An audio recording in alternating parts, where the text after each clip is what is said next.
Hi, I'm Susan. Welcome to Behind the Scenes. So I have these two cutters, and one is just your classic inexpensive little plunger cutter that I've gotten. It's a regular fondant cutter, and this is from Ojoy Creations, just a hoop earring kind of cutter. These are pretty common to find. I thought these two were kind of common cutters, so let's do something a little different with these. I'm starting off, I'm going to use a piece of paper just because it's easier to cut the clay on.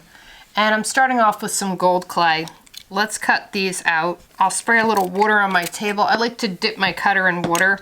I find it easier to let it release. You can use cornstarch also, but water seems to be my most favorite because it's the easiest. It just dries right up. Now, with these cutters, sometimes I struggle pushing them in, so I just use an acrylic block, and that seems to do the trick.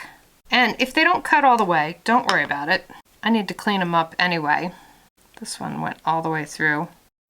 I'm mostly watching the monitor when I'm on camera, so it kind of distracts. This one, I don't know if it went all the way through, but I'll just take my X-Acto blade and cut it the rest of the way. Now I'm just going to cut that center piece out. I didn't press this in well enough, but that's okay. At least if you have the same problem where you didn't press it in enough, you can see how you can salvage it.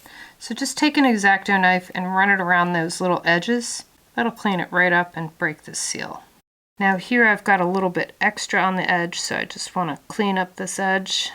So I just like to smooth out the edges and clean up any rough cuts along the sides and smooth them out with my finger. This makes a big difference when you have the finished piece. And why I like a piece of paper is I can flip it around and make sure I get both ends nicely cleaned out. Sometimes you look at it at a different angle and you missed a whole spot. And when you turn it around, you can see that perfectly. Now I have my two earring bases. I'm going to take some other clay and make a little Skinner blend with it. And I'm just going to blend these through, folding them over on themselves. And I'll be right back so that I get a pretty blend with all of these.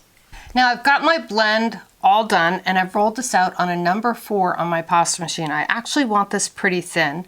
I'm going to take my heart plunger cutter and I'm going to cut 4 of each shade.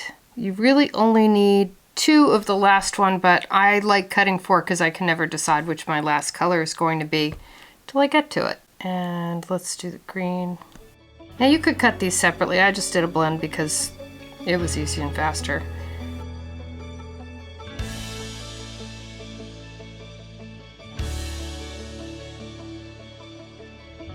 There I have 6 colors, and because I have a glass top table, this just makes it easier that they will all stick right on top here. And here I have our earring base.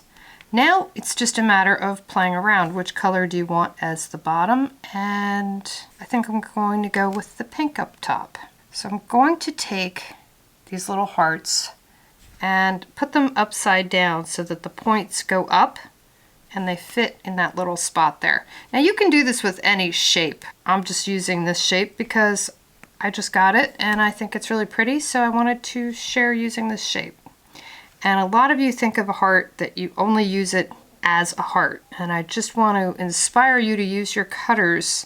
Just because you like them, you don't have to think of this shape as a Valentine shape or a heart shape. It's just a small cutter. Now I'm going to layer them according to the colors as I go down. So here I've got my rainbow of colors. So I'm just staggering them.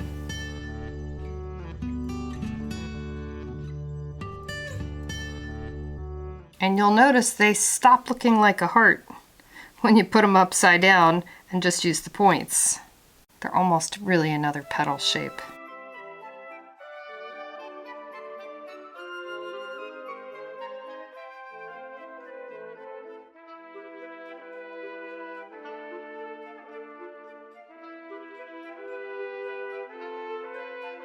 And I'm just stacking them up all the way down. I think I could go a little closer on this one.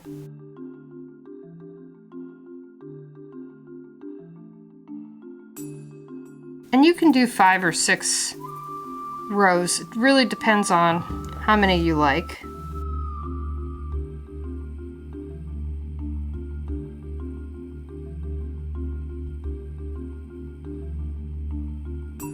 And now this is where you only really need 2 at the end here, because I'm actually going to put them in as a real heart at the end. We're going to use them in the right direction, but I didn't want them to be Valentine-y looking. I wanted them to have this kind of interesting stagger. These almost have like ice cream colors going to them. Now I'm just going to take my needle tool and just push those points into that clay that's beneath it. That's really the only purpose here, is just to blend the clays together. And because the last video I did not use any rhinestones, I have to make up the day. And we're going to throw some rhinestones in here because we can. So I've got some mixed up rhinestones here. Let me grab 2 to put in the heart. I always find I have to pull them out at the same time or I never can match them, like that one's too big.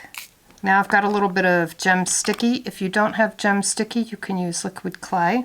And I'm just putting a little dot of this on here. Wherever I want a rhinestone, I'm adding the Gem Sticky. Now the Gem Sticky gets cured in a UV lamp, or you can just put it right out in the sun. It's so sunny here nowadays, I just put it outside for 10 minutes and it does the same thing as the lamp. So I'm just going to put a little rhinestone in the center of the heart. And now I'm just going to put them on the sides here, just where I put that Gem Sticky.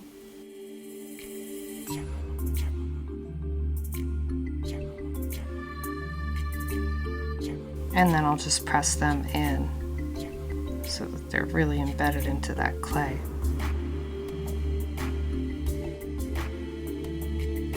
And now I'll just bake these in the oven and be right back. Well, I'm back. I've got my pieces baked and now it's time that we can back them. I have some liquid clay and I'm just going to paint a light thin coat on the back of this. And for you newbies here, because there's always somebody new to clay, the reason that I put the liquid clay on this is because we're adhering baked clay to unbaked clay, and you need to use liquid clay to make it stick. I have a piece of pearl clay here that I'm going to use to back it. This time I'm not going to add a print to this. I guess we'll just switch that over to a piece of paper so I can wiggle it around as I cut. And there's a reason I didn't add a backing design. I normally do, is because I am not going to cut out the middle. And if I put a design on the back, it will come through to the front. And I couldn't decide which side I wanted the design on, so I just left it out on this one. I'm leaving that window pane closed. You don't necessarily have to cut that out. Remember, there's no rules. So I'm just blending these edges in so that I know this clay is bonded and it's not going to slide around on me. Because if you don't really bond these together, these pieces will slide apart from each other. And you also won't get a nice finished edge. And I basically just pet the clay on the edges. It gets rid of that sharp edge and it blends the clay together. Now I just need a little something in the center there. Now I have a little bit of pink clay here, similar to that heart that's in the back. I just wanted to add a contrast in color. And I'm going to cut out just a thick heart. Now this was done on my thickest setting of my pasta machine, but it doesn't really matter what setting you put it on. And I'm just going to cut it in half so that I have a little ball I can create out of it. And I'm going to put that little ball right in the center there. Now if you don't have any rhinestones, you can just leave it like this or add another colored clay right in the middle of that ball. Since I have rhinestones and I'm really feeling sparkly today, I'm going to add another rhinestone right in the center of that ball. And I've got some pink ones here, so I want to use some pink ones. I'm just going to put another dot of Gem Sticky in there. This is like magic. And let me grab 2 of my larger pink rhinestones. Now I'm just going to drop that right in the center there.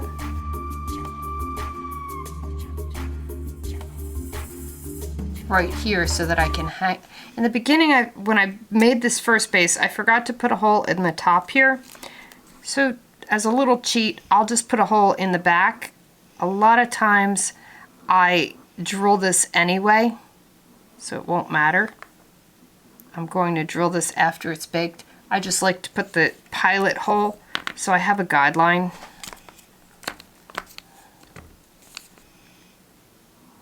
And since this clay is softer in the back, I'm just going to use the back clay. Now, I had one problem with this earring. I don't know if you can see it on camera, but there's a hairline crack in it. Normally that happens when I don't condition the clay, but I've made several pairs of earrings with this clay and didn't have it happen, so it just was a freak thing here. But in case this happens to you, I think the cure for this is going to be some Kato gold liquid clay. Now the only reason I'm using the Kato one, I have the Sculpey one also, is because this is Kato gold clay, so I'm thinking it's probably going to be closer in color than using the Sculpey liquid clay. This is a little bit lighter. So if you don't have both, I'd use the other one, but since I have both, I'm just going to take my brush and fill in that little hairline. I don't think it'll be highly noticeable when it's done, we'll see. But I don't know any other way to fix that. And I'm going to actually brush it off with my finger a little so that it's not this big glob. I just need it to fill in the crack, and hopefully it does that trick. We'll see after it's baked. Never know until you try.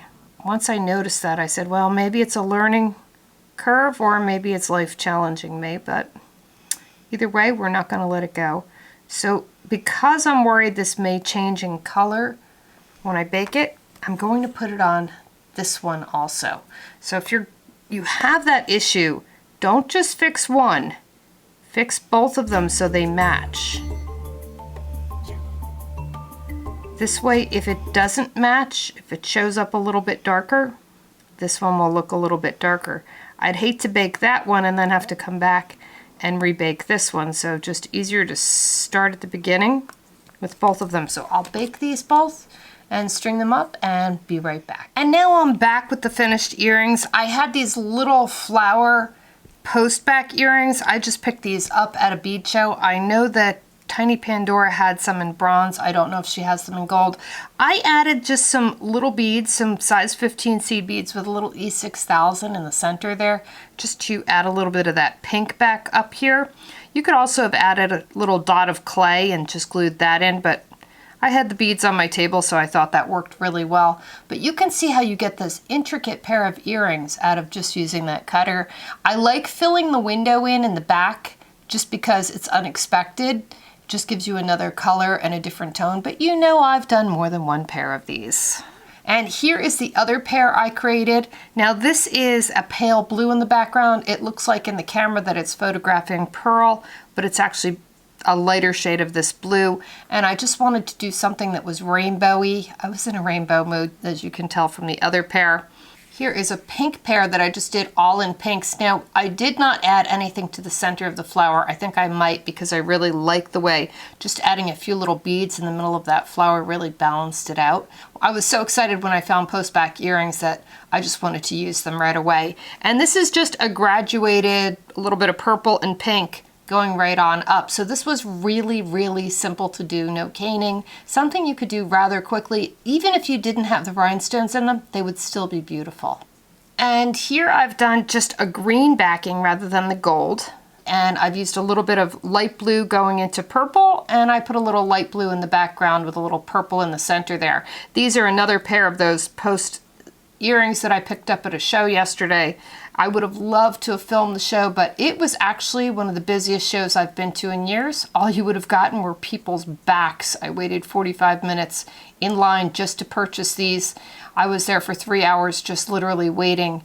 So it was a really crazy show. I'm happy to see that beading is coming back. So I hope I gave you lots of ideas and inspiration, and look at your cutters in a different way. I know a lot of you wouldn't have thought to use the heart more as a petal shape, but you have probably more things in your stash that you're just not using that you could. Hi, I'm Susan. I hope you enjoyed my video. If you like more videos like this, where I show you how to make jewelry in different pieces and beads and how to put things together, I have a Patreon. On my Patreon, I post all the time new videos showing different ideas. This is one of my videos that I've recently made, and I show step by step how to break down and make every piece in this necklace. I also want to show you, these are the earrings we've just created. So I hope you join me on Patreon if you're interested in more of my work. And thanks for watching.